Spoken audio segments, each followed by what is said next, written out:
और चलिए अब तस्वीरें आपको दिखाते हैं राजधानी भोपाल से, जहां आज भारतीय जनता पार्टी की ओर से पहली training I'm BJP future force training के लिए दी जा रही है।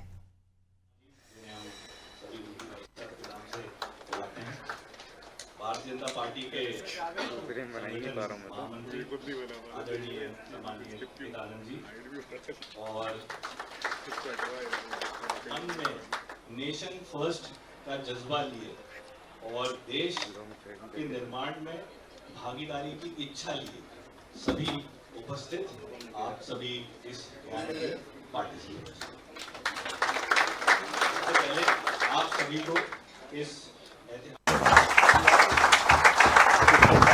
बहुत बहुत धन्यवाद मुदित जी। निश्चित रूप से माननीय प्रधानमंत्री जी के संकल्प को पूर्ति हेतु भारतीय जनता पार्टी मध्य प्रदेश, माननीय मुख्यमंत्री जी, माननीय प्रदेश अध्यक्ष जी, माननीय संगठन महामंत्री जी के नेतृत्व में संकल्पित है। और ये हमारे लिए बड़ी गौरव का विषय है कि पूरे देश में सर्वप्रथम भारतीय जनता पार्टी संगठन ऐसा संगठन है जो इस प्रकार का कार्यक्रम आयोजित कर रहा है और आप सब उस बूट कैंप के पहले सहभागी सदस्य हैं।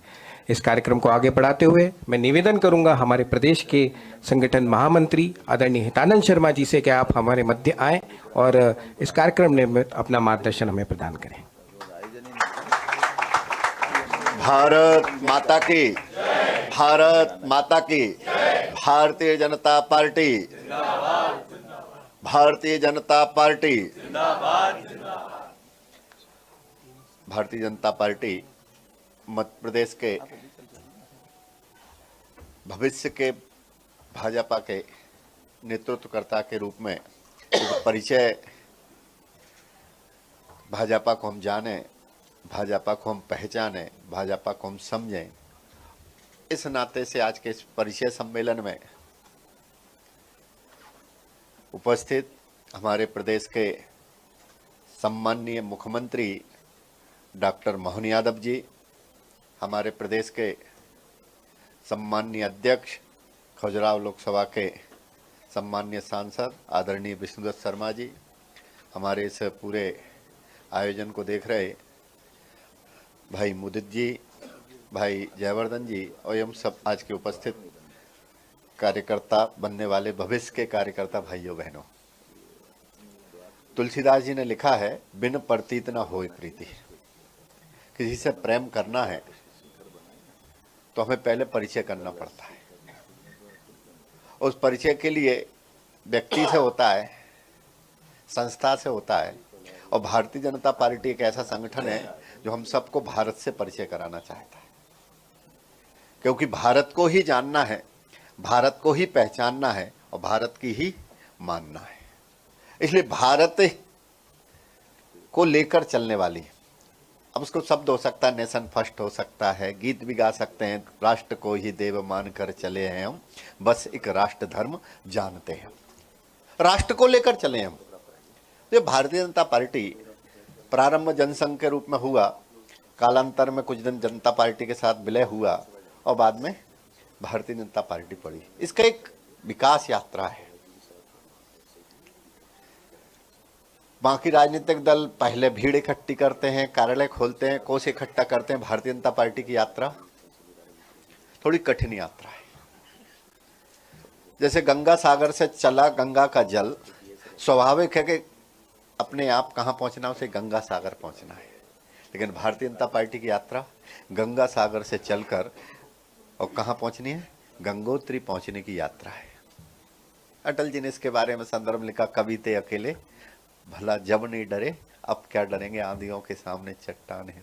यानी विपरीत परिस्थितियों में भारतीय जनता पार्टी, भारतीय जनसंघ का उदय हुआ है।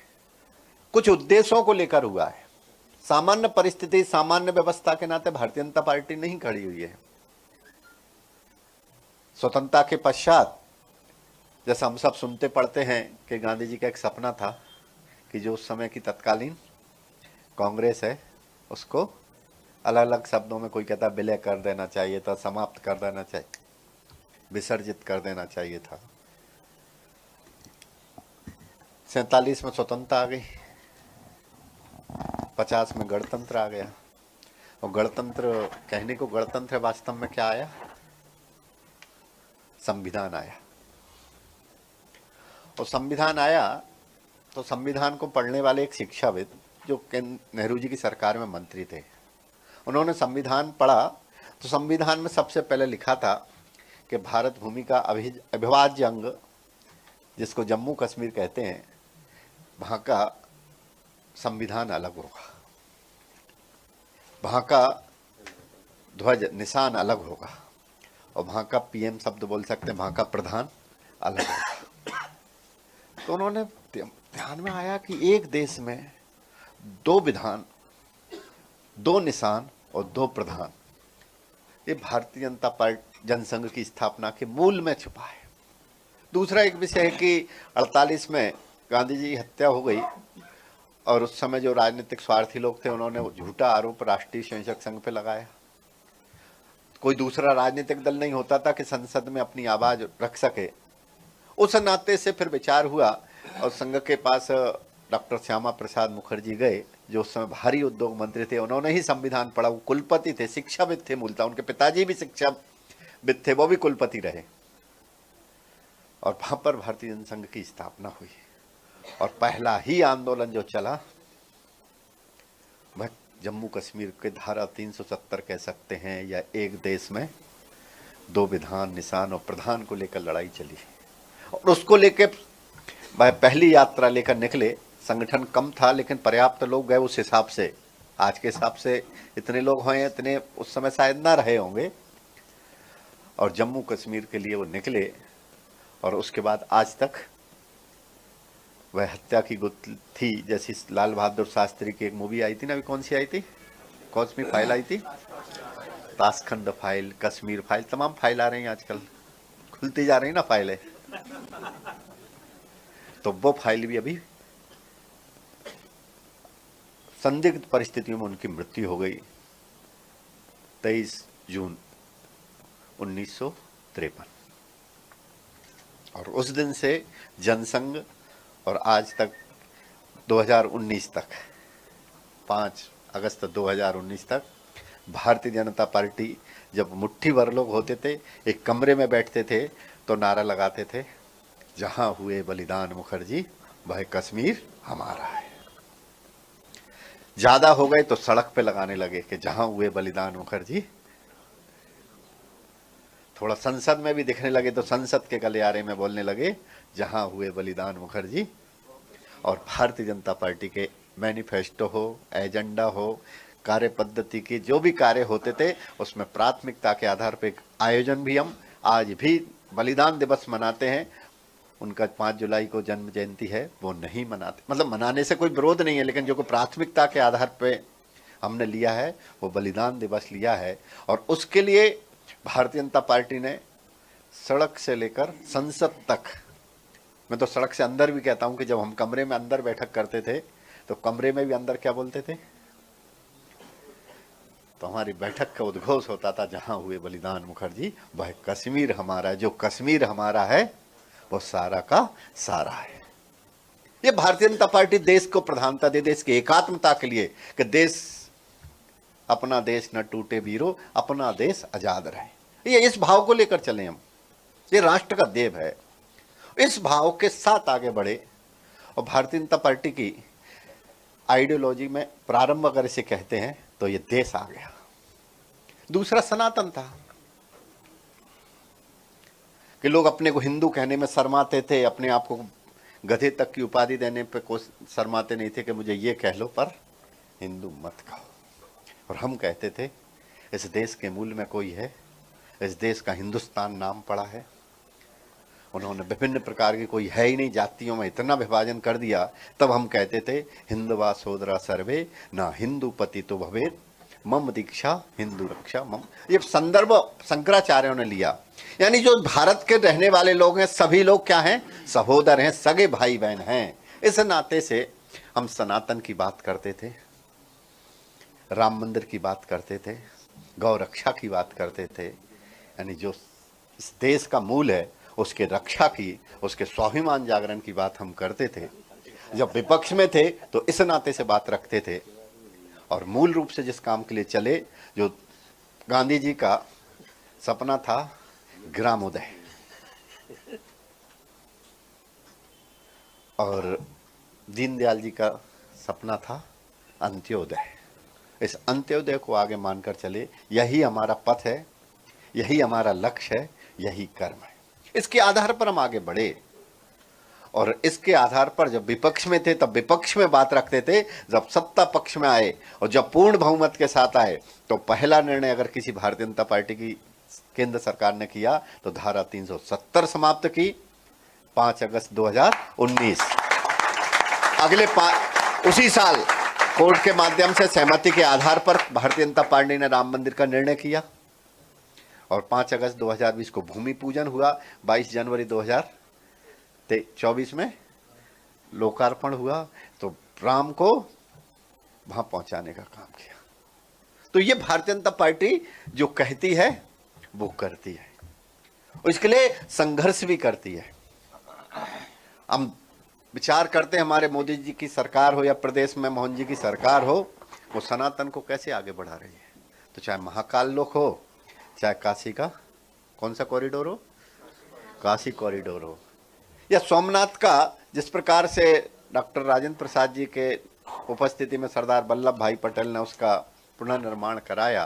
तो हम भारत की संस्कृति को पुनरुत्थान देने के लिए, भारत की आत्मा गांव का उत्थान करने के लिए, भारत के अंतिम व्यक्ति का उत्थान करने के लिए अंत्योदय का लक्ष्य लेकर, चाहे वो प्रधानमंत्री आवास के माध्यम से हर व्यक्ति को घर बनाने की बात हो, नहीं तो पहले सरकारें आती थी और नारे लगते थे, मूवी बनती थी रोटी कपड़ा और मकान, लेकिन हमारी सरकार ने रोटी भी दी है, कपड़ा भी दिया है और सबको भव्य मकान देने का काम कर रहे हैं। ये अंत्योदय है।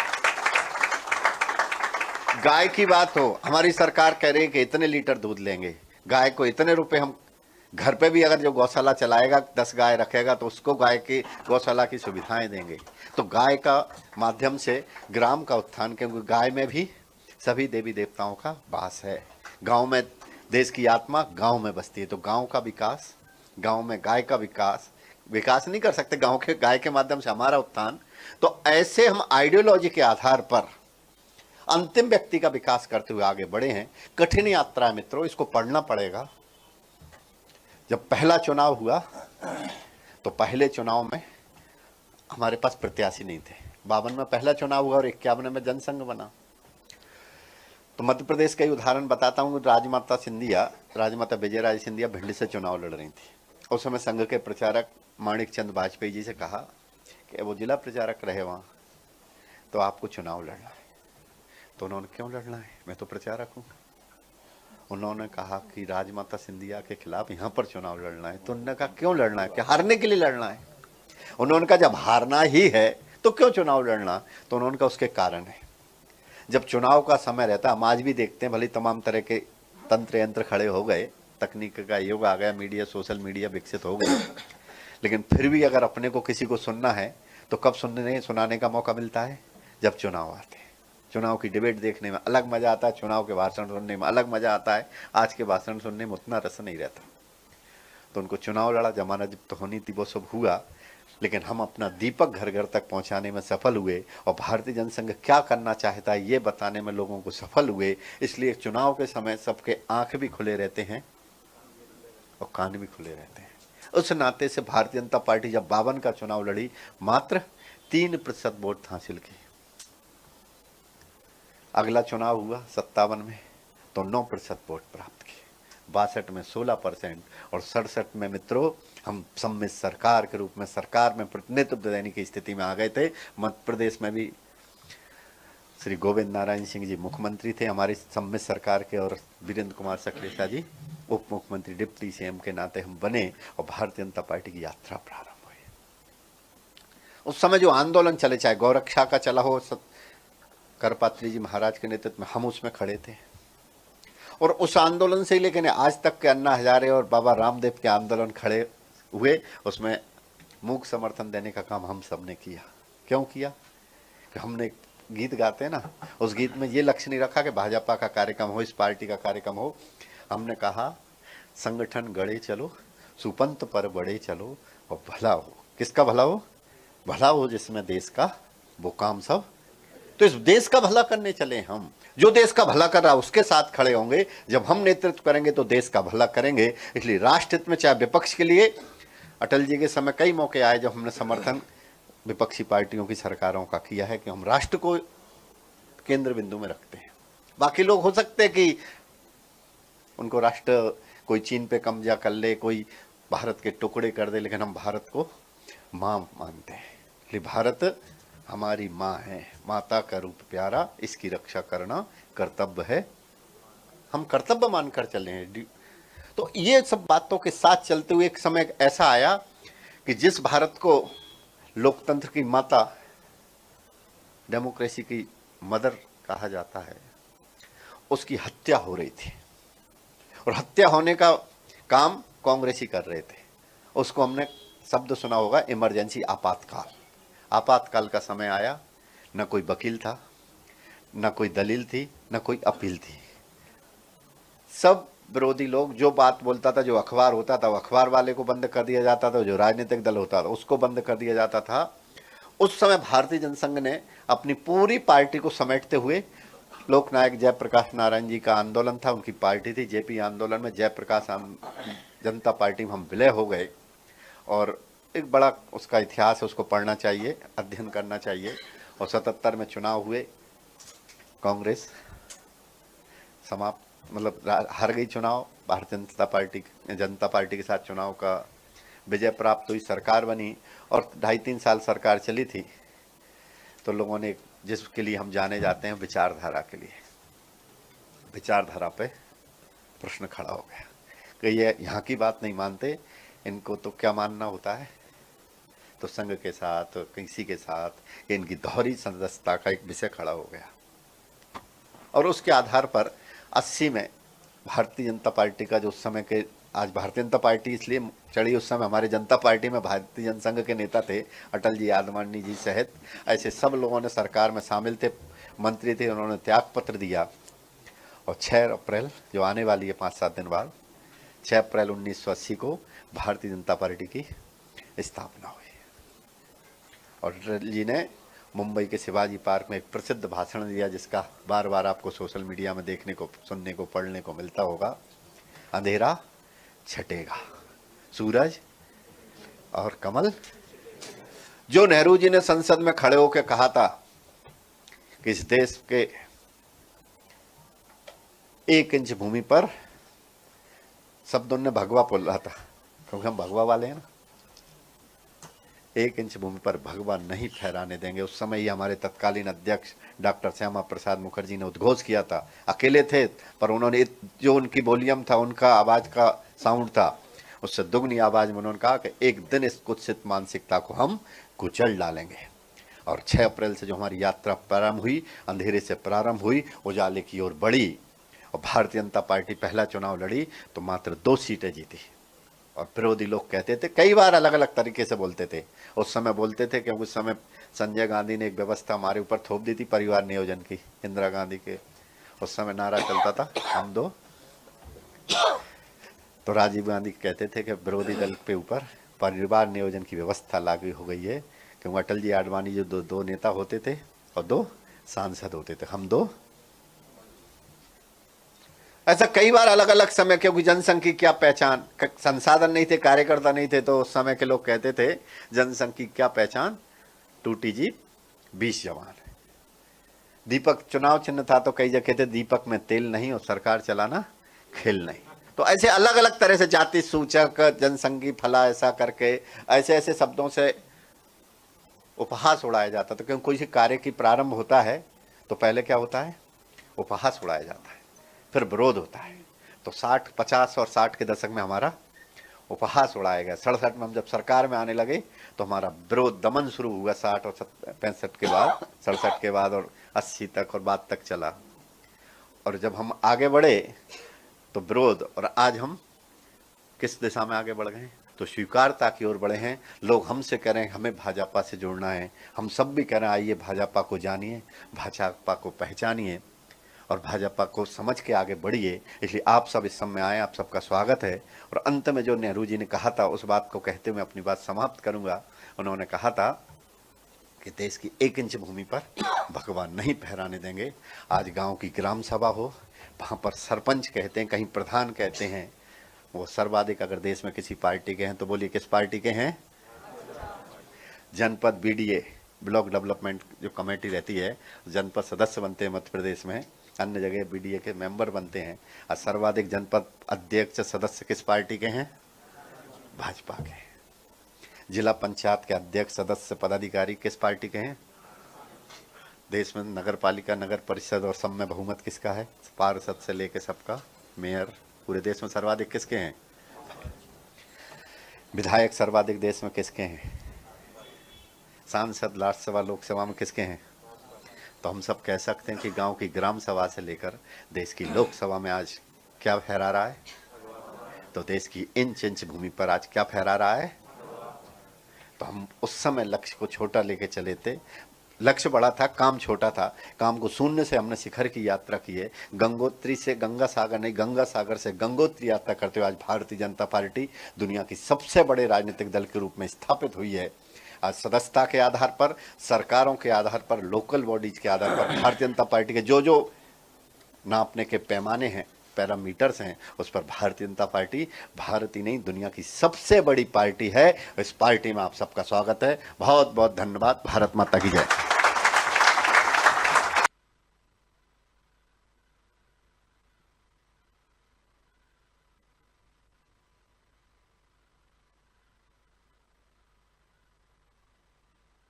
से आप सबने हमारे मध्य रखा, और निश्चित रूप से भारत माँ, भारत राष्ट्र की सेवा करना है तो भारतीय जनता पार्टी एक उत्तम विकल्प है।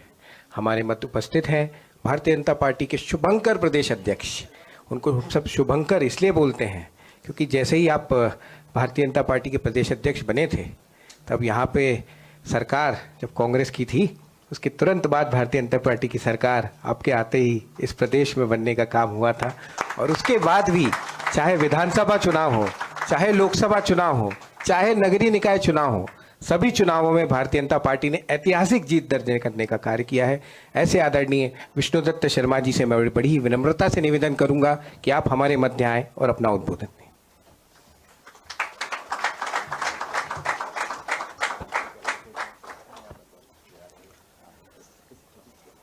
भारतीय जनता पार्टी मध्य प्रदेश के द्वारा आयोजित आज इस विशेष कार्यक्रम में I am BJP future force ये अभियान हमने भारतीय जनता पार्टी की मेंबरशिप के अभियान के दौरान लिया था। तो इस अभियान के द्वारा आज इस बूट कैंप में, जिसकी शुरुआत उद्घाटन सत्र है, हमारे बीच उपस्थित मध्य प्रदेश के हमारे लोकप्रिय मुख्यमंत्री आदरणीय डॉक्टर मोहन यादव जी, हमारे संगठन महामंत्री आदरणीय हितानंद जी, भारतीय जनता पार्टी के इस काम को देखने वाले भाई मुदित जी, और यहाँ पर उपस्थित भारतीय जनता पार्टी के इस मंच पर समाज के ऐसे सभी लोगों को जो अलग अलग क्षेत्रों में अपनी महत्वपूर्ण भूमिका निभाने का काम कर रहे हैं। ऐसे हमारे प्रोफेशनल्स हैं, इंटेलेक्चुअल्स हैं, हमारे समाज के अन्य अन्य क्षेत्रों में काम करने वाले ऐसे जो लोग हैं, जिनको हमारी कल्पना थी उसके अनुसार आप सबने भारतीय जनता पार्टी के इस फोरम पर आने का जो प्रयास किया है। इसलिए मैं भारतीय जनता पार्टी के इस प्रदेश कार्यालय में इस बूट कैंप में आप सबका बहुत स्वागत करता हूं, बहुत बहुत अभिनंदन करता हूं। मीडिया के मित्र भी हमारे जुड़े हैं।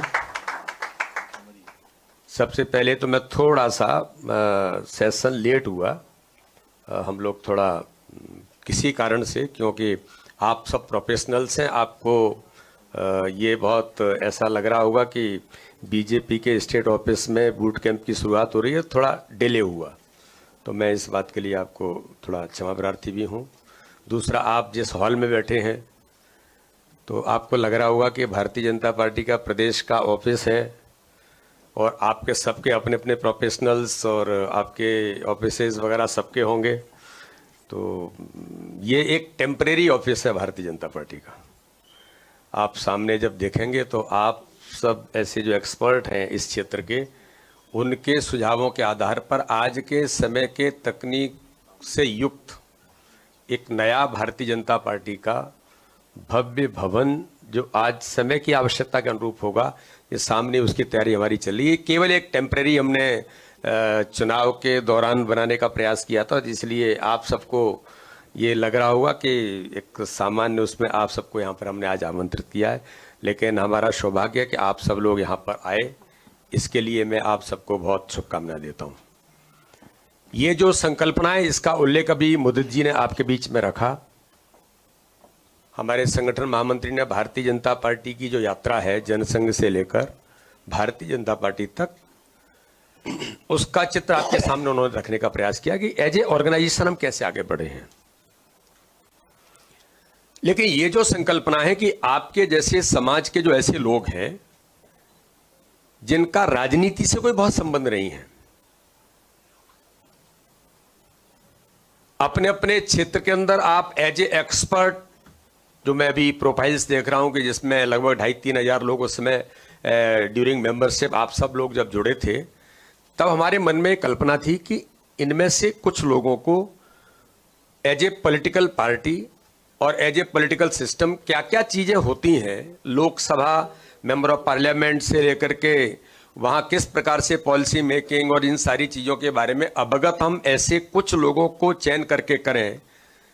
तो इसके नाते से बूट कैंप माननीय प्रधानमंत्री नरेंद्र मोदी जी की भावना, जिसका उल्लेख अभी हमारे धैर्यवर्धन जी ने भी किया और मुदित जी ने भी किया, कि माननीय प्रधानमंत्री जी ने 15 अगस्त को यह कहा, मैं देश के अंदर ऐसे 1 लाख लोग चाहता हूं जो किसी न किसी रूप में देश के अंदर जनप्रतिनिधि बनकर के भूमिका निभाएं, लेकिन उनके परिवार का कोई पॉलिटिशियन से संबंध नहीं है, यानी राजनीतिक परिवार नहीं है। और इसके निमित्त आप सब लोगों को यह प्रयास किया। तो ये जो प्रधानमंत्री जी की भावना, ये भावना स्वामी विवेकानंद ने आज से सैकड़ों वर्ष पूर्व ये कहा था कि मुझे मेरी मन की परिकल्पना के अनुरूप अगर 100 युवा इस भारत के अंदर मिले तो मैं भारत का पूरा परिदृश्य बदल दूंगा।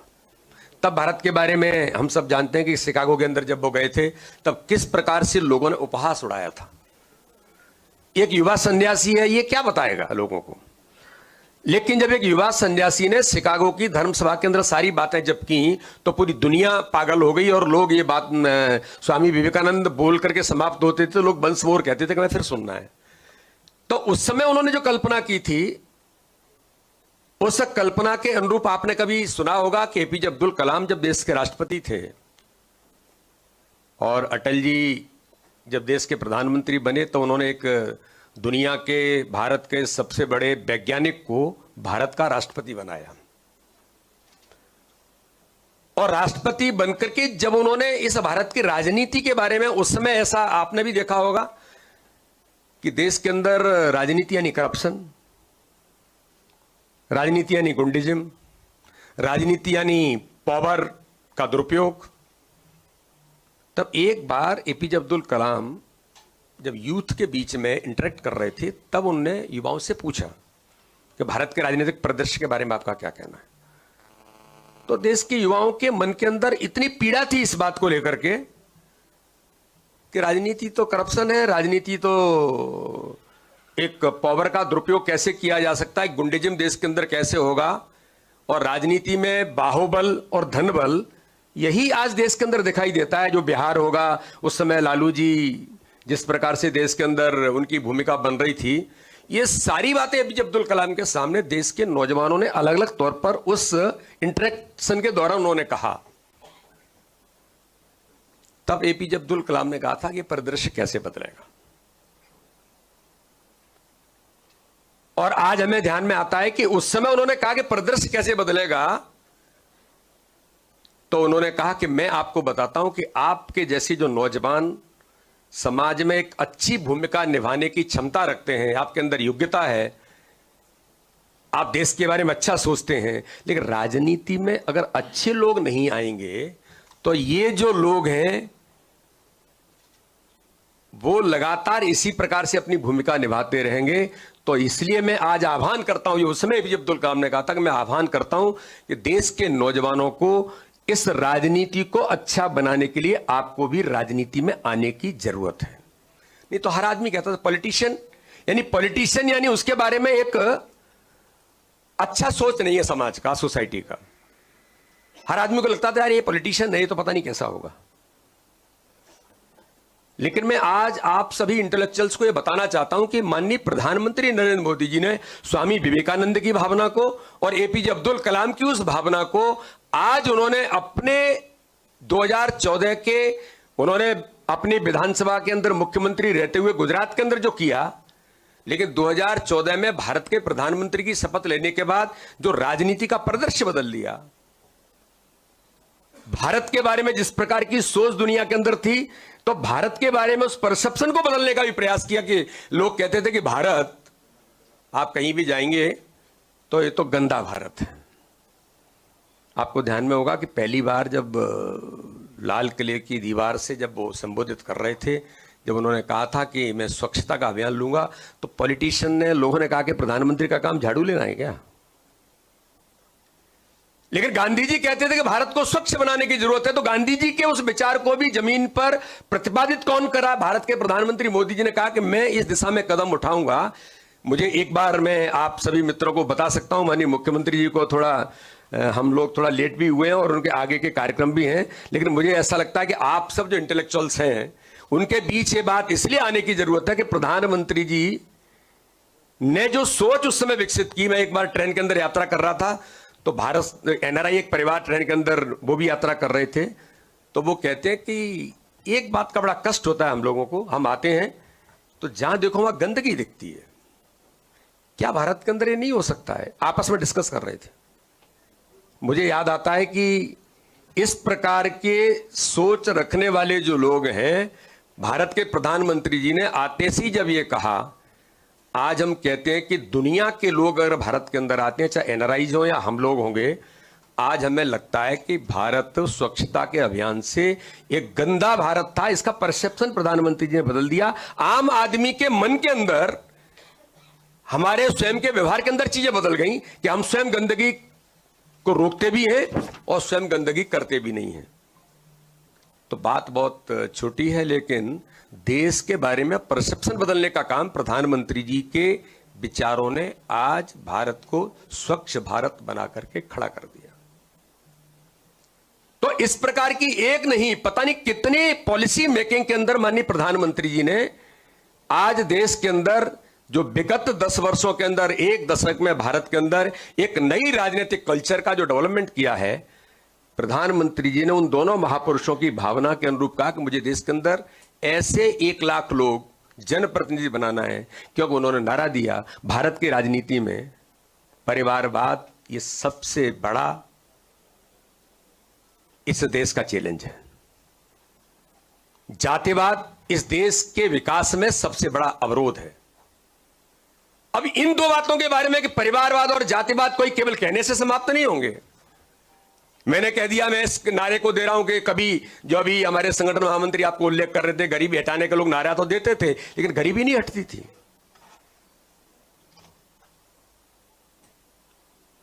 तो परिवारवाद और जातिवाद को समाप्त करना है, तो इसके लिए उस प्रकार के लोग समाज में कैसे आएंगे?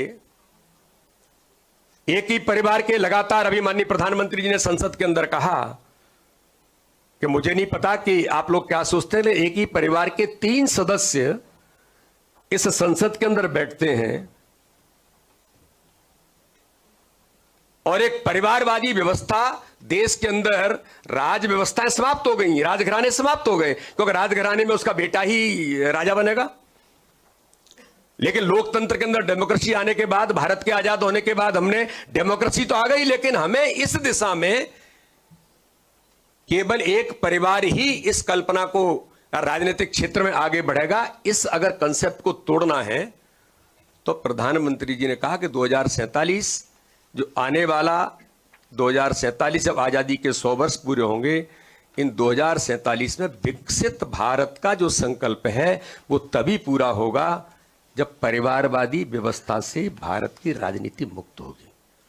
तो आप सब लोग यहाँ पर जो हैं, जो अलग अलग फोरम से, क्योंकि मैं ये नहीं मानता कि आप तो लगातार दिन सुबह से लेकर के रात तक अपने प्रोफेशन में अपना काम करते होंगे, आप अपने प्रोफेशन के बारे में सोचते होंगे, लेकिन आपके मन के अंदर ये भावना प्रधानमंत्री नरेंद्र मोदी जी के मन में कि आप सोसाइटी के बारे में, देश के बारे में कैसे सोचते हैं।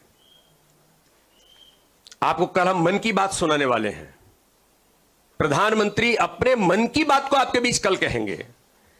तो ये मन की बात भी सोसाइटी के वो लोग जो देश के 140 करोड़ लोगों में से जो सोचते हैं और वो उसके आधार पर सुझाव देते हैं कि समाज में इस बात की जरूरत है और समाज में अच्छे काम करने वाले लोग कौन हैं, प्रधानमंत्री उनका उल्लेख भी अपने हर मन की बात में सर्च करके नीचे से निकाल करके, दूरस्थ गांव में मेरा क्षेत्र है, मेरे क्षेत्र में कोई एक नौजवान काम कर रहा है, वो मुझे नहीं पता है, लेकिन प्रधानमंत्री का सिस्टम उसको पिकअप करता है और फिर उसको अप्रिशिएट करता है और फिर उसके आधार पर समाज में पॉलिसी मेकिंग कैसे हो सकती है। कल आप सुनेंगे इसको, मन की बात को, उसका साइंटिफिक सिस्टम बनाया उन्होंने। तो प्रधानमंत्री के मन के अंदर है कि भारत के अंदर पॉलिसी मेकिंग में आपके जैसे जो लोग हैं जिनका राजनीति से कोई लेना देना नहीं है, तो आप राजनीतिक भी बन सकते हैं और राजनीति में पॉलिसी मेकिंग में आपकी अपनी महत्वपूर्ण भूमिका भी बन सकती है। माननीय मुख्यमंत्री जी हमारे मध्य प्रदेश के मुख्यमंत्री हैं। आज पॉलिसी मेकिंग में एक नहीं, डिफरेंट फील्ड के अंदर अगर हमें इस प्रकार के लोगों की जरूरत है तो प्लानिंग करके जो हमारे पास आता है वो अपने योजना से आता है, हमारे पास जो आता है वो अपने एजेंडे के साथ आता है।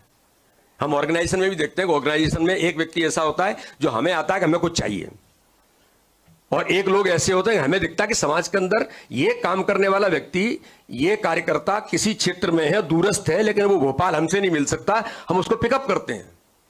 तो सोसाइटी में आपके जैसे लोग, सिविल सोसाइटी के अंदर पता नहीं कितने लोग हैं जो देश के बारे में इतना सोचते हैं, अपनी भूमिका निभा सकते हैं, अपना सब कुछ लगा करके काम भी कर सकते हैं, अपने प्रोफेशन को भी आगे बढ़ा रहे हैं, सोसाइटी के बारे में भी सोचते हैं। तो ऐसे लोगों को कैसे पिकअप किया जाए, ये जो बूट कैंप है, ये इसके आधार पर हम सब मेंबर ऑफ पार्लियामेंट बन जाएंगे या हम सब मेंबर ऑफ असेंबली बन जाएंगे या हम सब मेयर बन जाएंगे, तो मुझे लगता है संभव नहीं है। लेकिन हमारा ये प्रयास है कि हम as a political party, Indore के मेयर आपसे कल मिलेंगे, इंदौर के मेयर एक अच्छे एडवोकेट के नाते से एक अच्छे जज बन सकते थे। वो यंगस्टर्स है एकदम, मुझे लगता है कि भारत के जो मेयर्स हैं उनमें सबसे यंगस्टर्स शायद पुष्यमित्र ही होंगे, लेकिन एज ए प्रोफेशनल्स काम करते हुए एक अच्छे एडवोकेट बने, advocate general, additional advocate general बने। आज भारतीय जनता पार्टी ने उन्हें अवसर दिया तो इंदौर जैसे महानगर का मेयर बनकर के आज देश के अंदर एक अच्छा स्थान बनाने का काम वो करते हैं। आप में से भी कोई हो सकता है, आप में से भी किसी की अलग अलग भूमिका बन सकती है। मैं ये नहीं कहता हूं, मैं कहता हूं कि मैं तो एक सामान्य किसान का बेटा हूं, एक छोटे से गांव के रहने वाला, और उसके बाद कॉलेज ऑफ एग्रीकल्चर से एमएससी करने के बाद मैं तो एक फुल टाइम तौर पर अपने जीवन के अंदर एक सामाजिक काम करेंगे और निकल गए। लेकिन भारतीय जनता पार्टी को लगता है कि ये कार्यकर्ता इस काम के लिए उपयोगी हो सकता है, जो हमने कल्पना नहीं की, हमें इस स्थान पर ला करके कि आपको चुनाव की राजनीति में जाकर के काम करना है, और मैं आज यहां खड़ा हूं। तो आप सब लोगों को आज इस बूट कैंप में अलग अलग प्रकार से जो लोग इंटरेक्ट भी होंगे। अब अश्विनी वैष्णव जी एक देश के सफलतम ब्यूरोक्रेट्स हैं। अब ब्यूरोक्रेट भी अलग अलग प्रकार के हैं, लेकिन ऑनेस्टी के साथ काम करने वाला ब्यूरोक्रेट्स जब पॉलिटिशियन बनता है तो आज रेल मंत्रालय में एक नई दिशा रेल मंत्रालय को मिलती है। एस जयशंकर जैसे ऐसे ब्यूरोक्रेट्स जो प्रधानमंत्री जिन्हें पिकअप करते हैं और अपने मंत्रिमंडल के अंदर स्थान दे करके, किसी को कल्पना नहीं की जाए एस जयशंकर जैसे लोग भी ये बन सकते हैं। लेकिन आज विदेश नीति में भारत दुनिया के अंदर आज अग्रणी भूमिका निभा रहा है। तो मेरे कहने का आशय है कि आप सब जो भाई बहन यहां पर हैं, आप अपने अपने समाज में, अपने अपने क्षेत्र के अंदर जो आप काम कर रहे हैं, इस दिशा में भारतीय जनता पार्टी को इस बात की प्रधानमंत्री नरेंद्र मोदी जी की भावना के अनुरूप जरूरत है कि मध्य प्रदेश के अंदर भी हमें ऐसे पॉलिसी मेकिंग के लिए हमें उस प्रकार के लोग चाहिए। भारतीय जनता पार्टी में केवल उसी प्रकार के लोग हैं जिनकी कल्पना राजनीति में लोग करते हैं। इस परसेप्शन को तोड़ने का काम भी मोदी जी ने, आज मैं आप सबको बड़ी गंभीरता से कह रहा हूं, केवल दूसरे लोगों को प्रधानमंत्री मोदी जी ने केवल भाषण नहीं दिया है, लेकिन प्रधानमंत्री जी ने भारतीय जनता पार्टी के ऑर्गेनाइजेशन को भी आपके जैसे लोगों के माध्यम से जोड़ करके आज अपडेट और अपग्रेड करने का काम भारतीय जनता पार्टी को, समाज के हर वर्ग के लोग भारतीय जनता पार्टी के इनर पॉलिसी में भी चाहिए। इस प्रकार के पदाधिकारी क्यों नहीं बन सकते? इस प्रकार के ब्यूरोक्रेट्स क्यों नहीं बन सकते? ब्यूरोक्रेट्स पॉलिटिक्स में क्यों नहीं आ सकते? इस प्रकार के इंटेलेक्चुअल्स और प्रोफेशनल काम करने वाले लोग क्यों नहीं आ सकते? तो ये जो शुरुआत हमने की है, ये अच्छी बात है कि देश के अंदर इसकी शुरुआत माननीय प्रधानमंत्री ने की और हम सब लोग मध्य प्रदेश के अंदर हमने मेंबरशिप में ही आप सबको कनेक्ट किया और कोई छिपे तौर पर नहीं किया, अच्छे तरीके से किया कि भारतीय जनता पार्टी का फोरम है। अगर आपको लगता है कि भारतीय जनता पार्टी में माननीय प्रधानमंत्री मोदी जी की इस भावना के अनुरूप आपको आना चाहिए, तो मुझे लगता है कि आप सब ने इस दिशा में जो प्रयास किए, लेकिन आगे अगर आप जुड़े तो आपकी भूमिका क्या बनेगी, आपका रोल क्या होगा? तो इस रोल के बारे में आपको कनेक्ट करने का काम आज इस बूट कैंप के माध्यम से भारतीय जनता पार्टी मध्य प्रदेश ने इसकी शुरुआत की है। ये भावना, मैं एक दिन अभी माननीय प्रधानमंत्री जी से मिला था तो मैंने उनको इस बूट कैंप के बारे में भी उल्लेख किया था। मैंने उनको पूरा ब्रीफ किया था कि इस प्रकार से इतने लोग मेंबरशिप के दौरान आए, उनमें से कुछ लोगों को हम सेलेक्ट कर रहे हैं, फिर हम उनका बूट कैंप करेंगे और हमारा प्रयास होगा कि लोकसभा अध्यक्ष से तो मेरी बात हो गई कि उनके साथ कुछ लोगों को इंटरेक्ट करना, लोकसभा की कार्रवाई को देखना और साथ में ही कुछ इस प्रकार के अन्य लोगों के साथ आप मिलें। जैसे सफल सांसद बांसुरी सुराज आई कल आपसे इंटरेक्ट करेंगे, पॉलिसी मेकिंग करने वाले जो लोग हैं वो भी आपके साथ इंटरेक्ट करेंगे। तो आपके मन के अंदर, मैं कहता हूं कि सबके मन में ये नहीं होगा कि मुझे सीधे कोई चुनाव लड़ना है, लेकिन आपका रोल कुछ बनेगा जो आपके मन के अंदर है, उसके अनुरूप आप ऑर्गेनाइजेशन से कैसे कनेक्ट होंगे। मैं ऐसा मानता हूं कि ये सफलतम प्रयोग मध्य प्रदेश की भारतीय जनता पार्टी की हमारी टीम ने किया। ये मैं इस बात के लिए उनको भी धन्यवाद करता हूं और आप सबको बधाई देता हूं कि आप सब लोग आए। और ये जो अभी जयवर्धन कह रहे थे कि शुभंकर और इनके नेतृत्व में भारतीय जनता पार्टी में, जितना मैं जानता हूं, टीम स्पिरिट पर ही सारा काम होता है, इंडिविजुअल नहीं है। फिर तो वही परिवार हो जाएगा। प्रधानमंत्री की भावना यही है कि टीम स्पिरिट के साथ, सामूहिक नेतृत्व के साथ हम कैसे काम करें। तो माननीय मुख्यमंत्री जी से लेकर के हम सब मिलकर के हमारी एक टीम है, वो टीम जब काम करती है, और मैं ऐसा मानता हूं कि टीम का कोऑर्डिनेशन जब अच्छा होता है तो कोई भी गेम कभी हारा नहीं जाता, वो जीत की ओर ही अग्रसर होता है, जो मध्य प्रदेश की भारतीय जनता पार्टी की टीम कर रही है।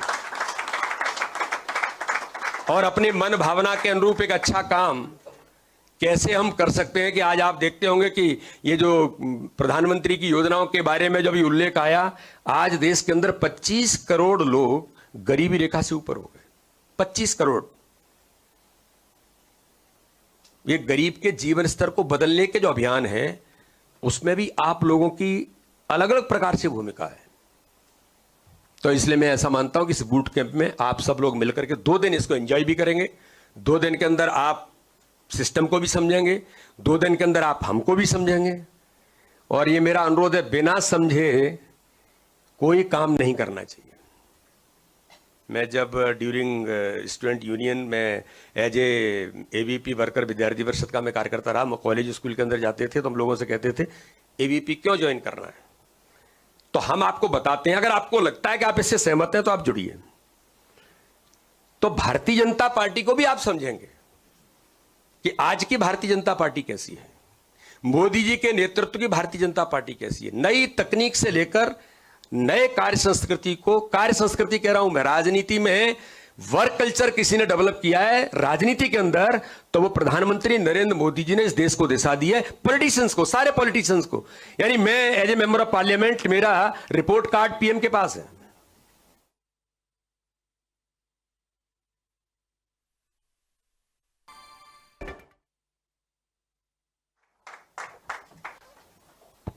भारतीय जनता पार्टी के थोड़े आज के अलग हटके इस कार्यक्रम में मंच पर विराजमान हमारे अभी माननीय राष्ट्रीय अध्यक्ष जी के फोन पे बात करने गए, ऐसे हमारे प्रदेश के अध्यक्ष श्रीमान विष्णुदत्त शर्मा जी, हमारे संगठन महामंत्री श्रीमान हितानंद जी शर्मा साहब, इस कार्यक्रम के संयोजक और सह संयोजक मुदित सहजवार और जोशी जी, और यहाँ की ये कन्वीनर है ना हमारी,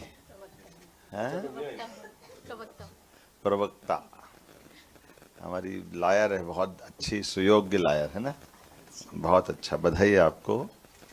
मैं सोच रहा था कि इतनी सारी बातें हमारे बीच में आ गई, और ये जो सामने की श्रेणी बैठी है इनकी तरफ से तो कोई बात ही नहीं आई, तो ये किस तरह के लोग हैं, जरा इनके मन में क्या आता है। मैं वैसे कल्पना करता हूँ कि इनकी श्रेणी क्या हो सकती है, तो मैं थोड़ा से बताना प्रयास करता हूँ। आप दोनों उस श्रेणी में नहीं आते हो भाई साहब, मैं तो था इनकी श्रेणी में से।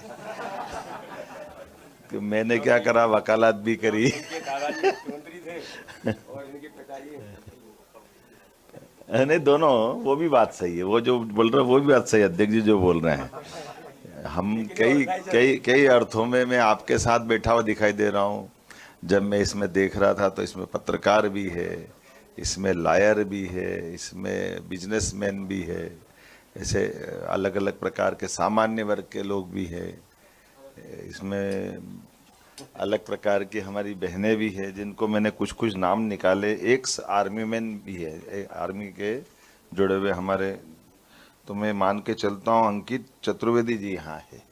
अंकित जी, आपका भी स्वागत है। मैं अभी आपसे बात करूँगा, लेकिन आपकी भूमिका कैसी, केवल एक विनोदी टाइप, लेकिन एक जानकारी का एक छोटा सा उदाहरण देके अपन बात चालू करेंगे। एक बार एक व्यक्ति के पास एक अपने मित्र का बेटा गया, उन्होंने कहा भाई मुझे कुछ कामकाज करना, कुछ पैसा दे दो। तो उन्होंने कहा भाई पैसा तो दे देंगे, कितना चाहिए? तो उन्होंने कहा मेरे को 1 लाख रुपए दे दो। तो क्यों दे दूँ? बोले कुछ काम धंधा करना है, पैसे की कमी है, मेरे पास टैलेंट तो है, मैं सब काम कर सकता हूँ अच्छे से। तो उन्होंने कहा मेरे पास तो नहीं है। उन्होंने ऐसे ही अंदाज से लगाया, किसी अपने और अच्छे उद्योगपति के पास भेज दिया कि जा उसके पास चले जा, मैं बोल दूंगा तो वो मेरे कहने पे तुमको दे देगा। अब जो लेने वाला था वो उसके पास गया और कहा कि भाई मेरे को उनने भेजा है और ये थोड़ा सा, बोला अच्छा ठीक है आओ बैठो। बोले क्या बात है? बोले मेरे को पैसा चाहिए 1 लाख रुपया, मेरे को ये बिजनेस चालू करना है। तो उन्होंने कहा मेरे को कम सुनाता, थोड़ा मेरे कान पे आके पास में बोलो, क्या चाहिए, कैसा क्या है, क्या करोगे? तो थोड़ा सा उसने अपना बताया कि मैं ये काम करूँगा और मुझे 1 लाख रुपया चाहिए। उसने कहा मेरे को इस कान में कम सुनाता, थोड़ा इस कान पे आके बोलो। फिर उसने वही कहानी सुनी, ने कही क्या नाटक है, लेकिन उसको चाहिए था पैसा। तो उसने कहा इधर आके बोला कि मुझे काम चाहिए, ये चाहिए। अब जो भी है बिजनेस का थोड़ा नया नया अभी अनुभव तो था नहीं, तो उसने बोला इधर के मुझे 2 लाख रुपया चाहिए, मेरे को बहुत तकलीफ है, लेकिन मैं बिजनेस अच्छा करूँगा तो लौटा दूंगा। तो उसने कहा तू तो इसी कान पे आ। बोले वही सही है बेटा, ये तो तेरा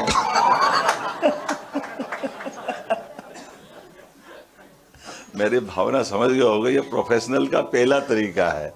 हमारे अपने पैसे का सदुपयोग और भविष्य की संभावनाओं के लिए सुना बराबर रहा था, लेकिन ठोक ठोक के पूछ रहा था कि ये पानी में कितने खड़ा है, बत्ती तो नहीं दे रहा है, इसकी क्या आवश्यकता है, कितनी आवश्यकता। और इससे बात करते करते उसके अंदर तक की था ले लेना।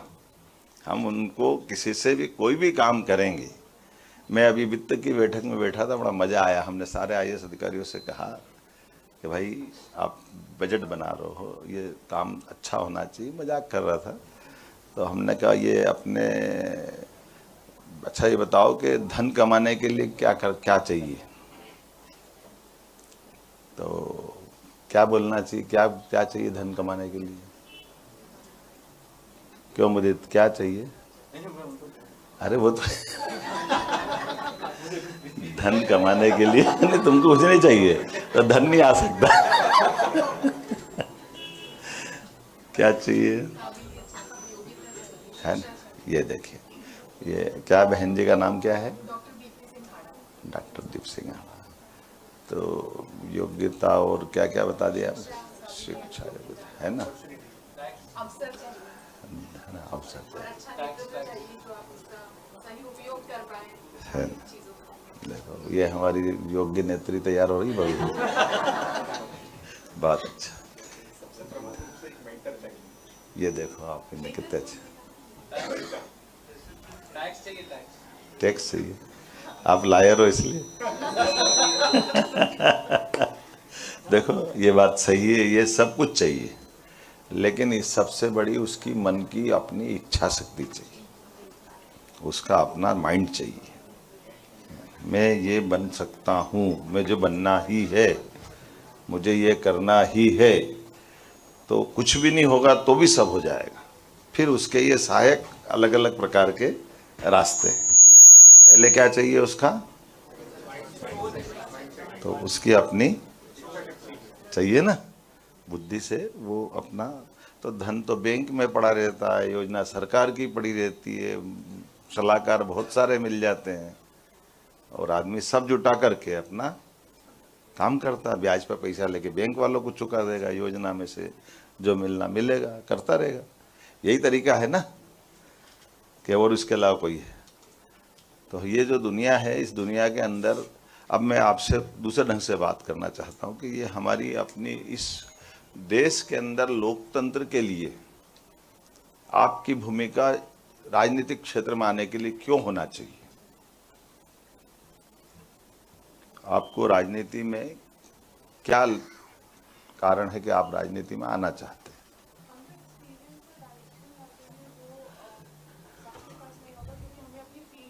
ज़्यादा एक्सपीरियंस होगा, उसकी वजह से हम सही वो बता पाएंगे कि वहाँ उस फील्ड में क्या रिक्वायरमेंट्स है या कैसे वो कर अंकित सकते हैं। बताएंगे? हाँ ऐसे ही बोलता हूँ मैं, बड़ी आवाज आपकी। मेरा मानना ये, पहले बार थोड़ा अपने बारे में बताता हूँ। नहीं नहीं, वो मैं तो आपको हाँ बहुत अच्छा। जो मेरा एक मानना है कि राजनीति भी एक प्रोफेशन है, एंड मेरी सीखा ये कहती है कि ईमानदारी, सच्चाई, कर्तव्यनिष्ठा, आप जब भी कोई काम करते हैं तो आप उस ऑर्गेनाइजेशन का भला करते हैं।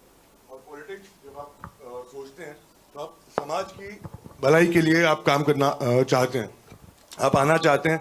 तो एनी फील्ड जिसमें आप रहें, सच्चाई, ईमानदारी, कर्तव्यनिष्ठा से काम करिए। और पॉलिटिक्स में हम इंटरेस्टेड भी इसलिए, आज हम यहाँ बैठे हैं तो ऑब्वियसली हम इंटरेस्टेड है पॉलिटिक्स में।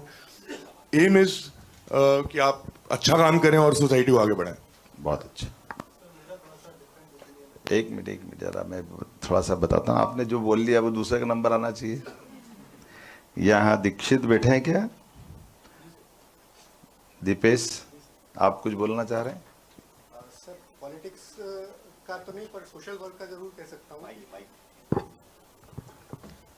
सोशल वर्क का जरूर कह सकता हूँ। मेरा एक्सपीरियंस अलीराजपुर ज़िले में काम करने का रहा है, 3 वर्ष मैंने काम किया है वहाँ पे। तो वो वहाँ पे आप कैसे भी करके जो ग्राउंड में लोग हैं उनसे कितना अच्छे से इंटरेक्ट कर पाएँ, तो हम सरकार भी अच्छा चला सकते हैं और पॉलिसीज भी अच्छी चला सकते हैं उसके लिए। अच्छा ठीक है जी। अब थोड़ा सा आप कुछ बोलना। अब ऐसे मैंने नाम वालों को बोला कि मेरे पास अभी नाम मैंने टिक करे थे कुछ बैठे बैठे कि मैं एक एक अलग अलग क्षेत्र के लोगों को बुलाऊं, लेकिन अब आप कह रहे हैं तो एक आध को तो पहले वाले का हाथ खड़ा कर लेते, तो उनको जब दिया तो फिर इनसे बात कर लेते हैं।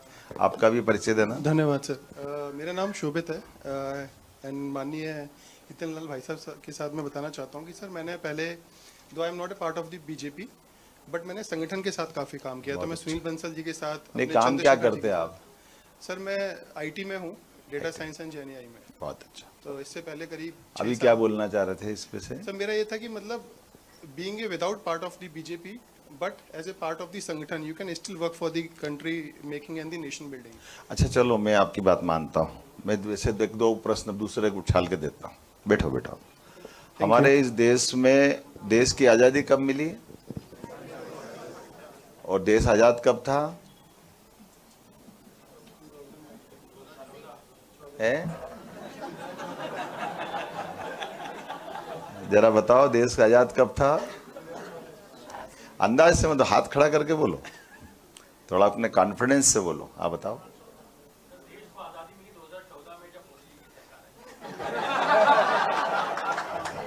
मैंने कहा ये देश 1947 के पहले आजाद कब था? है? अच्छा, अभी अभी जरा हाँ बोलते जाओ और बताओ। कौन बोले ये?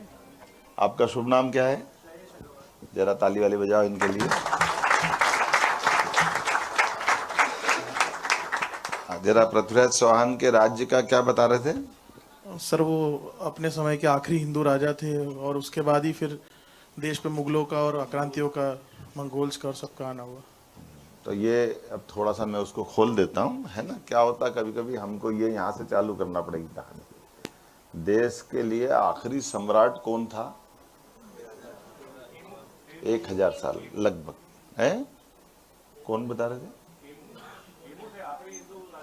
नहीं, हेमू तो और आगे थे, ये भी चले जाएंगे, लेकिन आखिरी पूरे देश के लिए पृथ्वीराज सिंह चौहान थे। बाद के काल में मोहम्मद गजनवी आए, फिर मोहम्मद गोरी आए। मोहम्मद गोरी ने पृथ्वीराज सिंह चौहान के साथ, फिर वो अपने गुलाम वंश के शासक आए। 3 पीढ़ियां उनकी राज करती रही। कुतुबुद्दीन ऐबक से चालू होकर इल्तुतमिश और ये सब लोगों ने बाद में आए। फिर उसके बाद खिलजी आए, अलग अलग आए, अलग अलग दौर में सुल्तान आए, लोधी आए। बाप ये मुगल तो बहुत बाद में है, सबसे आखिरी में 300 साल ही, इनको ज़्यादा पुराने नहीं है। इनके पहले गुलाम वंश का मतलब जिनने शासक आया तो था यहाँ पे मोहम्मद गोरी, लेकिन मोहम्मद गोरी ने आकर के अपने इस देश पे पृथ्वीराज सिंह चौहान के साथ जो भी किया सबको जानकारी है। लेकिन उसके बाद उसने अपने गुलाम को बिठा दिया यहाँ। किसको बिठाया? कुतुबुद्दीन। और गुलाम को बिठाने का क्या तरीका रहता है कि भाई आप उसके नाम पे, वो आज्ञा उसके नाम पे निकलती थी जो राजा चला गया उसके देश में, लेकिन उसका गुलाम शासक करता है। जैसे अपने कोई वर्कर्स को अपन काम दे देते ना, तो ऐसे ऐसे उस व्यवस्था से।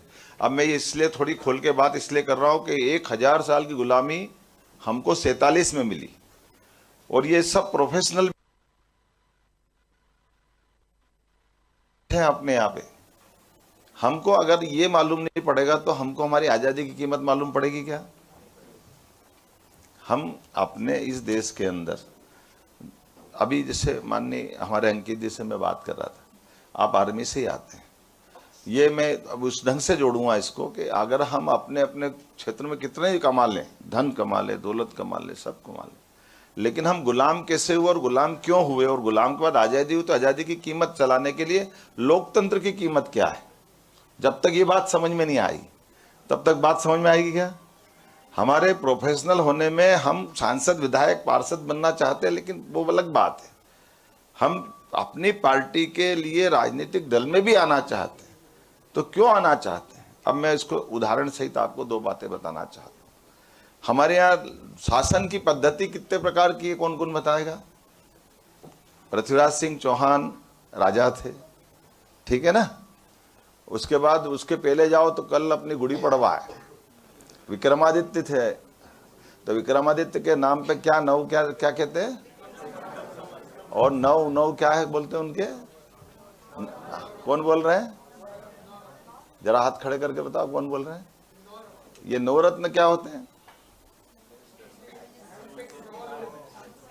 है ना। अब इसको इस तरह से समझ लो, विक्रमादित्य ने अपने शासन के तंत्र को खड़ा करके इस देश से शकों को हटाया, लेकिन शासन के वो राजा होने के बाद भी अपने आप को राजा नहीं माना। अभी मोदी जी क्या मानते हैं अपने आप को?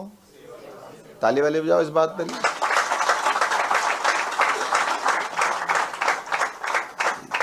जो अपने आप को राजा मान लेगा तो अपने देश में फिर 1000 साल में गुलामी लंबी क्यों चलती गई?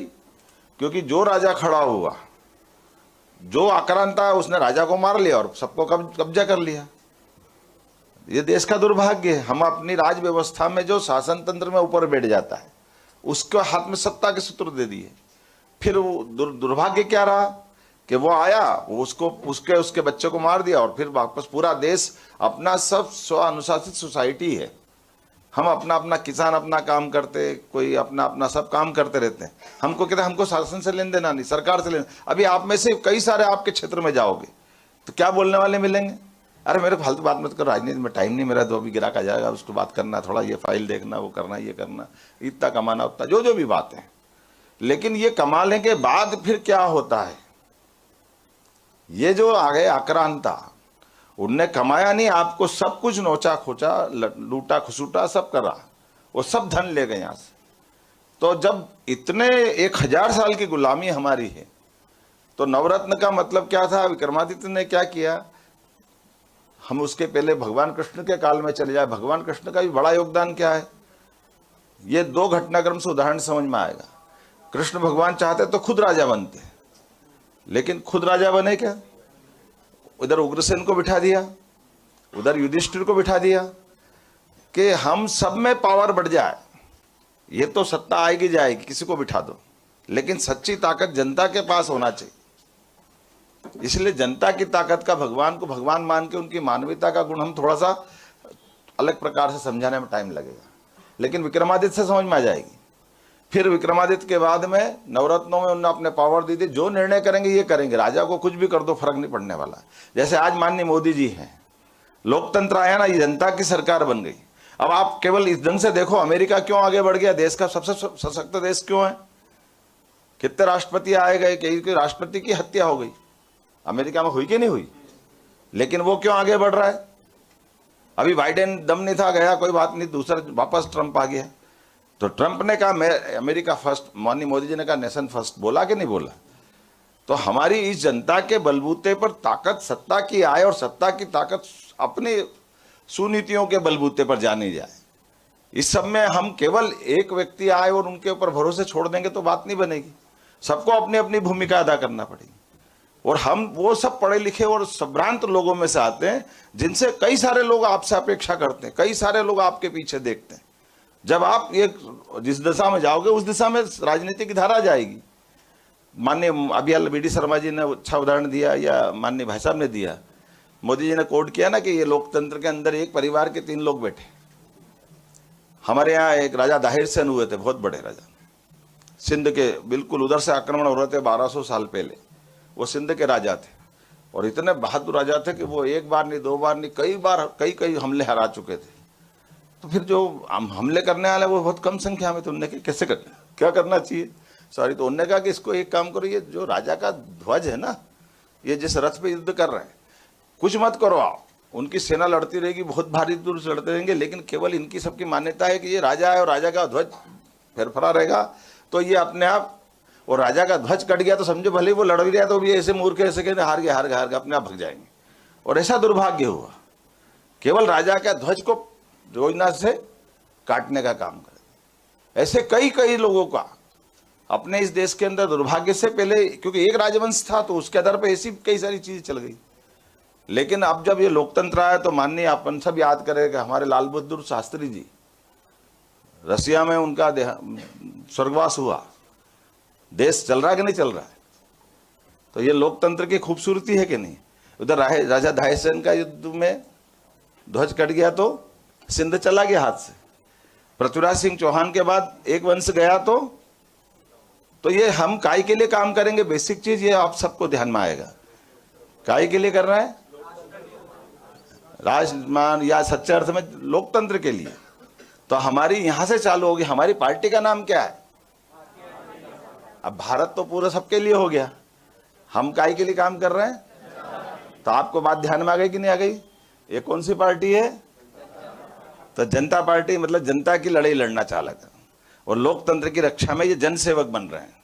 तो जब जनसेवक बन रहे हैं तो हमको अब अपने अपने प्रोफेशनल में जाना पड़ेगा। हम अपने परिवार को भी पालें, अपने जो दायित्व उसका भी निर्वहन करें, लेकिन सच्चे अर्थों में लोकतंत्र को बचाना पड़ेगा ना।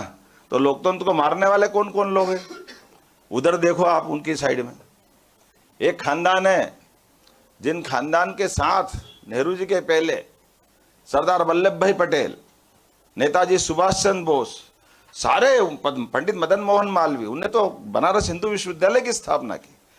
हिंदू में कोई ऐसी उनकी बात, बाल गंगाधर तिलक क्या चालू करा था उनने? गणेश करा था ना। अब ये क्यों नहीं राम जी के दर्शन करने जा रहे हैं अयोध्या? इनकी पार्टी के राष्ट्रीय अध्यक्ष थे ना वो, तो भगवान ने क्या बिगाड़ा? बनारस में हिंदू विश्वविद्यालय की स्थापना कर रहे हैं, लेकिन इस शब्द को छोड़कर, क्योंकि पता नहीं क्या अपनी कल्पना कर ली। दुर्भाग्य से, जैसे मैं पृथ्वीराज सिंह चौहान से बात की थी, तो सोमनाथ का मंदिर तोड़ने का पाप किसने किया था? और सोमनाथ के समय देश हो चुका था गुलाम, तोड़ दिया उनने, कोई बात नहीं। तो जब दोबारा सोमनाथ का मंदिर बना 47 में, तो सरदार वल्लभ भाई पटेल किसके नेता थे, किस पार्टी के नेता थे? देश के उप प्रधानमंत्री थे। उन्होंने अपनी जनता से जुटाकर, जैसे राम मंदिर अभी बनाया, ऐसे जनता से धन जुटा करके सोमनाथ का मंदिर बनाया, और सोमनाथ का मंदिर बना करके बाकायदा प्रधानमंत्री को पत्र लिखा और निमंत्रण देने गए। क्या मंदिर बन गया? कोई धनराशि नहीं चाहिए थी। आप भगवान के दर्शन करो, पहली बार देश का 1000 साल बाद प्रधानमंत्री बना है, तो आप आइए, हमको गौरवान्वित कीजिए, ये प्रथम ज्योतिर्लिंग हमारे हैं, हम अपन सब मिलकर के आनंद मनाएंगे। नेहरू जी ने क्या किया? अरे ये कि हम ये मत करो, दूसरे धर्म के लोग नाराज हो जाएंगे।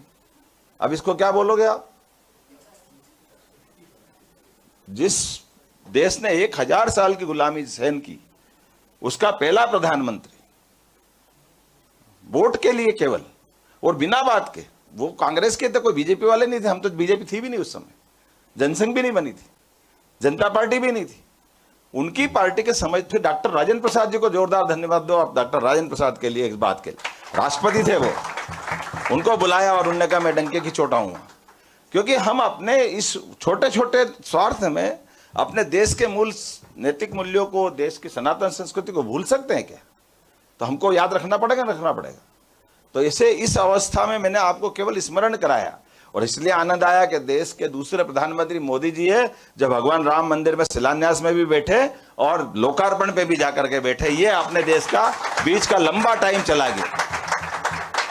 दुर्भाग्य से अटल जी के टाइम ऐसा अवसर नहीं आया, लेकिन बाकी की तो हिम्मत ही नहीं पड़ी डंके की चोट दर्शन करने की, डंके की चोट बात करने की। हम किसी की निंदा नहीं कर रहे हैं, लेकिन जो बहुसंख्यक देश के लोग जिस पर श्रद्धा करते, उस श्रद्धा में वो भी शामिल होते, पर उसका प्रकटीकरण नहीं करते। तो ये भीरूपन क्यों होना चाहिए? ये डर क्यों होना चाहिए? इसलिए हम इस बात को भी रेखांकित करते कि अगर आप प्रोफेशनल करके सामने आ रहे हैं, तो ये बात हमको समाज में ले जाने की जरूरत है। हमारी व्यवस्थाओं से जुड़ करके मैंने इसमें देख रहा, डॉक्टर, वकील, इंजीनियर, प्रोफेशनल, नव उद्योगपति, नव उद्यमी सब आए हैं।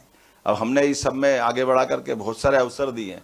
लंबा समय चला गया, लेकिन मैं मान के चलता हूँ, जो आपसे मैं बात कर रहा था, तो मुझे लगा कि थोड़ा सा बेस से बात करना पड़ेगी, और बेस से बात करने में हम ये सब बातों को समझ रहे हैं कि आज हमारी भूमिका है, तो हमको गुरु गोविंद सिंह जी को भी नहीं भूलना पड़ेगा।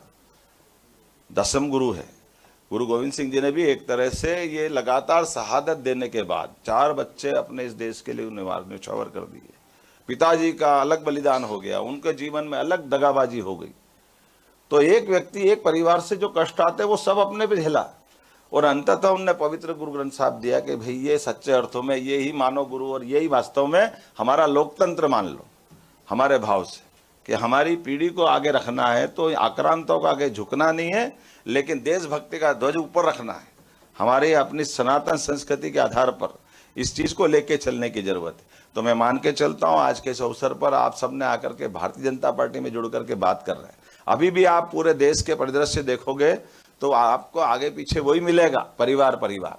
मुझे इस बात की प्रसन्नता कि मेरे परिवार में भी कोई सांसद, विधायक, कोई मुख्यमंत्री, मंत्री नहीं बना, लेकिन ये ऐसे जनता पार्टी में जोड़ो, जनता का आदमी आता कि नहीं आता आगे, जैसे मोदी जी आए, हम में से अधिकांश लोग, माननीय वी.डी. शर्मा जी के परिवार में भी कोई नहीं थे, हितानंद जी के परिवार में भी कोई नहीं थे, लेकिन ऐसे आप में से भी आ सकते हैं। और आने के पहले हमारी जो जवाबदारी, वो मैं जवाबदारी बताने का प्रयास कर रहा हूँ। हम भाग्यशाली कि हम सांसद, विधायक, मंत्री, मुख्यमंत्री बन रहे, अलग बात है, लेकिन नहीं भी बने तो भी हमारी भूमिका क्या है? हमारी भूमिका पूरे देश के प्रति है, समाज के प्रति। अन्यथा फिर क्या हो, एक ही परिवार में जिधर लाइन से चालू करो, पूरे विरोधियों में किसी घर में झांक के देखो क्या हो रहा है। गांधी परिवार मतलब क्या, वापस वही पीढ़ी पे पीढ़ी आ गई। ममता के घर में जाओ, वही हाल है, भतीजा आ गया है। और दूसरी पार्टी देख लो, किसी भी पार्टी को झांक के देखो, तो अपोजिशन की बात भली करते हैं, लेकिन करते क्या है, अपने परिवार के आगे नहीं जान दे रहे। और परिवार का तो वो पुरुषार्थ भी नहीं जो किसी राजा महाराजा का होगा, लेकिन जबरदस्ती से ही मान के चलते। तो इस बात के लिए भी हमारी लड़ाई काहे की होनी चाहिए? जनता की लड़ाई के लिए आपको बुलाया। किसके लिए बुलाया? अब जनता के लिए बुलाया और जनता के माध्यम से अब आपको शासन की, जैसे हमने GIS की कि नहीं की? अभी हमें कल ही इंटरव्यू दे रहा था, मुझे वहाँ टाइम्स नाउ में बता रहे थे, वो मुझे पूछा कि साहब आपके देश में तो, आपके प्रदेश में क्या करोगे, कैसे क्या करोगे? मैं क्यों? बोले आपके प्रदेश में तो साहब आपने अभी 40,000 का कर्जा लिया। तो हमने कहा लिया ना। बोले कुल 4 लाख का कर्जा हो गया आपके प्रदेश के बजट पे। ना हुआ ना। तो बोले भी आप कर्जा लिया तो आपका बजट था तो कर्जा ही हो गया। मैंने भैया कर्जा हो गया, लेकिन कर्ज की मर्ज तो समझा दो, पहले समझ तो लो मेरी बात। हमारे इस प्रदेश के अंदर हमारी सरकार और सरकारों का अतीत का रिकॉर्ड देखना पड़ेगा। 2002-03 तक इस सरकार 56 में मध्य प्रदेश बना था, कुल बजट था 23,000 करोड़ का। कितना था? और एस्टेब्लिशमेंट और सड़क, बिजली, पानी, पुराने लोगों से कई तो अभी नई उम्र के आप लोगों को देखा भी नहीं होगा, लेकिन सड़क, बिजली, पानी के और सारे उद्योगपति, उद्योग की विकास दर कितनी थी? 0.002। अब इसको कैलकुलेट कर लेना। और आज है 12%। ये है मध्य प्रदेश अपना, आज के 12% हमारी उद्योग। प्रति व्यक्ति आय थी 11,000 प्रति व्यक्ति, और आज हमारे यहाँ मध्य प्रदेश में 1,52,285 रुपया प्रति व्यक्ति आज हमारी आज बनी हुई है। ये मध्य प्रदेश का आज का समय है। कहाँ 11,000 और कहाँ उनका बजट और हमारा बजट। और हमने कहा कि भाई आप बताओ मेरे को कि अगर आज 4,21,000 करोड़ का हम बजट लेके जा रहे हैं और इस्टेब्लिशमेंट भी कितना है? 21% है ये। और राज्य के वित्त प्रबंधन के आधार पर जो नीति आयोग है उसने जो लिमिट दी 3% से अंदर की, उतना ही कर्जा ले रहे हैं, उससे बाहर। वो कर्जा भी काहे के लिए ले रहे हैं? निवेश के लिए। आप भी बताओ, किसी बैंक में आप जाओगे तो 10% आपका मैचिंग मिलाएगा, राशि नहीं मिलाएगा। तो हम अगर 4,21,000 जाएंगे तो 40,000 हमको लेना पड़ेगा। तो हमारे उसके आधार पर आज हमारी GDP कुल मिला के 15 लाख करोड़ से ज्यादा की। आर्थिक रूप से हम सब प्रकार से समृद्ध हो गए। हमारे यहाँ बिजली हम सरप्लस है, पानी हम सरप्लस है, सभी प्रकार के रोड और कनेक्टिविटी के हाल कैसे अच्छे हैं। तो हम इन शहर के विकास के निवेश के लिए अगर आपको लेना पड़ता है तो आप में से अकाउंट्स वाले भी हैं, मैंने देखा है ना, बैलेंस शीट कैसे बनाते हैं। अपने को ये बैलेंस करना पड़ेगा ना, करना पड़ेगा। तो हमारे ही राज्य के विकास के लिए जो जो कर सकते हैं वो हम सब करेंगे। और उसके आंकड़े के साथ बता, जहाँ 11,000 रुपये प्रति व्यक्ति आय लेके चल रहे थे, और हमने टारगेट दिए, गोल तय कि सरकार बनती तो केवल सरकार के लिए नहीं बनना चाहिए, सरकार 5 साल में अपना बजट डबल करेगी। और माननीय प्रधानमंत्री जी के जोरदार ताली बजाओ, जिसके आधार पर हमने कहा कि 25 साल में मध्य प्रदेश का भी जो हमने कहा कि 5 साल में राज्य का बजट डबल करेंगे, 7 लाख करोड़ का। लेकिन ये 2047 तक हम में से कुछ होंगे नहीं होंगे अलग बात है, लेकिन उस समय 250 लाख करोड़ का मध्य प्रदेश का अकेला बजट बनेगा, 250 लाख करोड़ का। और अभी जो 1,52,000 रुपये प्रति व्यक्ति आए, इसको 22,50,000 रुपये प्रति व्यक्ति आय बढ़ाकर रखेंगे, 22,50,000। अभी अपने यहाँ रोजगार की बात कर रहे हैं। आज की स्थिति में सब कुछ मिला के देख लो तो हमारे पास आज की स्थिति में ये इसी GIS से 30 लाख करोड़ का निवेश है और 21 लाख लोगों को रोजगार दे रहे हैं। कितने लोगों को दे रहे हैं? 21 लाख लोगों को इसी निवेश के MOU के बाद, और आने वाले समय में इस पर और बढ़ाने वाले बहुत सारे प्रकार से।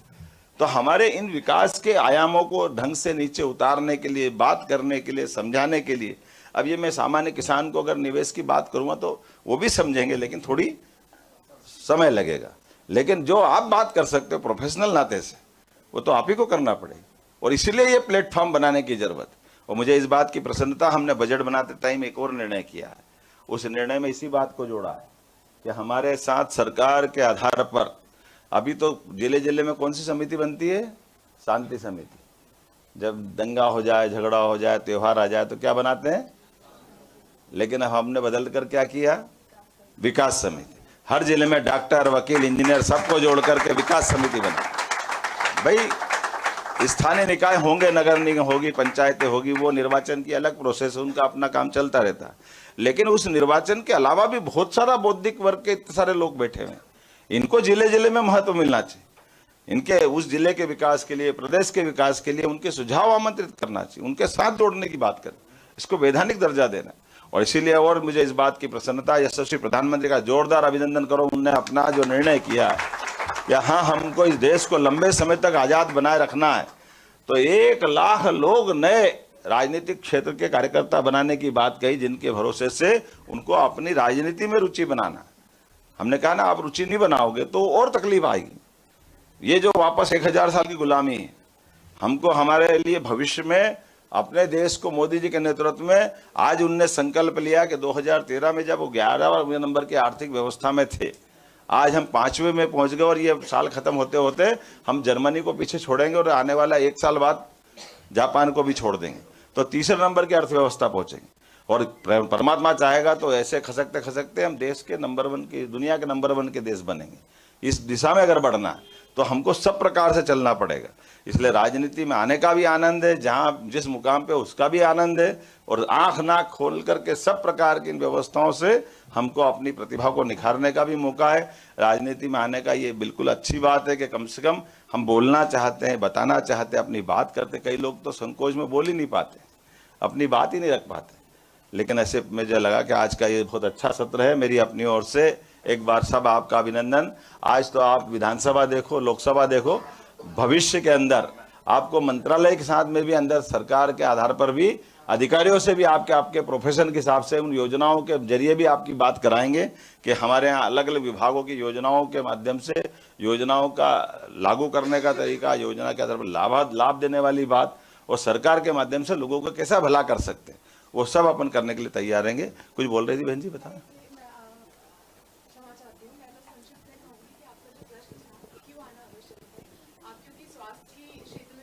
रखते हैं और आपकी पृष्ठभूमि वैसी रही भी है।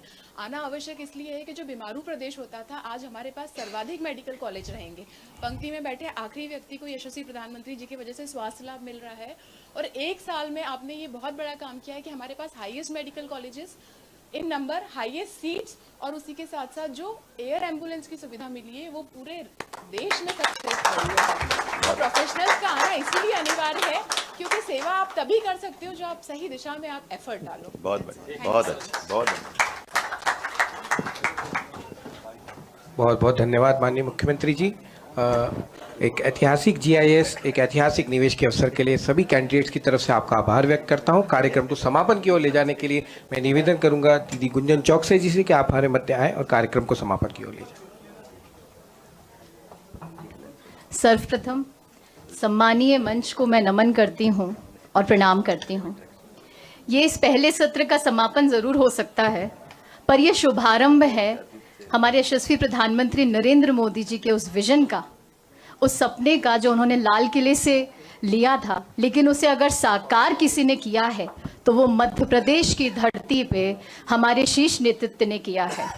तो मैं आभार व्यक्त करना चाहती हूँ हमारे सम्मानीय मुख्यमंत्री जी का, हमारे प्रदेश अध्यक्ष जी का और हमारे प्रदेश संगठन महामंत्री जी का, कि आप सबका मैं बहुत बहुत आभार व्यक्त करती हूँ हर एक युवा की ओर से कि आपने आज उस सपने को साकार किया है और इन युवाओं को राजनीति में आने का जो अवसर दिया है। हम सब की ओर से आपका बहुत बहुत आभार।